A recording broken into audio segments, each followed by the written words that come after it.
Hello everyone! So gumising nga ako ng maaga ngayong araw dahil meron kami pupuntahan at kailangan ko mag-prepare ng aming babaunin para ngayong araw. Bali pupunta nga pala kami sa isang amusement park at located ito sa Den Haag. Medyo may kalayuan at isang oras ang biyahe. Nagluto na lang ako dahil mahal ang bilihin doon. Na makarating nga kami ng mga bata, ito nga yung una namin sinakyan. Mga malalaking traktor pala ito. Ang kagandahan nga ay wala ngang height limit. Hindi ko nga alam itong mga sinasakyan namin. Ang kagandahan nga ay pwede-pwede din pati kay Sanaya. Ito yung talaga yung hinahanap ko pagdating sa amusement park.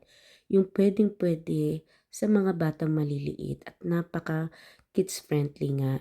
Kasi meron kami pinuntahan dati ay bihirang-bihira yung mga gantong height, kumbaga sa maliliit. So ito, pwedeng-pwede kay Sarah, pwedeng-pwede kay Sanaya.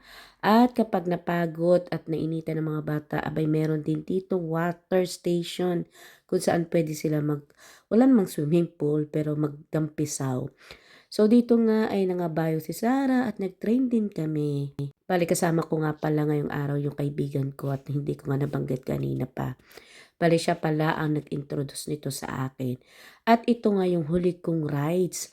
So itong rides na to ay hindi ko alam, parang water na magdadampisaw ka ganun. Pero ito parang humiwalay yung aking kaluluwa sa aking katawan. Talagang mapapasabi ako na ayoko na. Triny ko lang talaga siya kasi curious ba ako, gano'n. So, hindi 'to puwede kay Sarah. So, yung height niya ay hindi pumasa sa limit.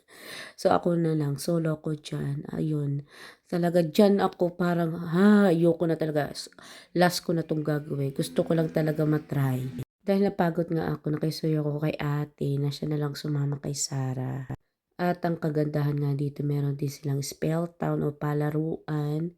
Kung ayaw na ng mga bata mag-rides, abay meron dito puwede silang kung ano naman, magtakbuhan o maglaro. Yung dati kong pinuntahan na amusement park, bihirang-bihira yung mga ganito na merong palaruan kasi mostly doon wala masyado.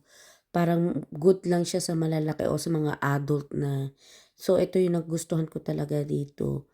Marami ditong option or choices para sa mga batang maliliit, kagaya ng aking mga bulinggit. Natatawa pa nga ako dito kasi dito ang limit is 100 centimeter. Kaso si Sarah is 98 lamang.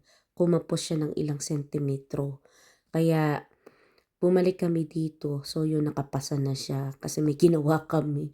Ay naku, abot langit ang panalangin ko talaga na makapasok siya kasi nga gustong-gusto niya talaga mga bayo. At sa awa naman ng Diyos ay na-try niya. So yun lamang for today's video at salamat sa inyong panonood dahil uwian na at pagod na ang mga person.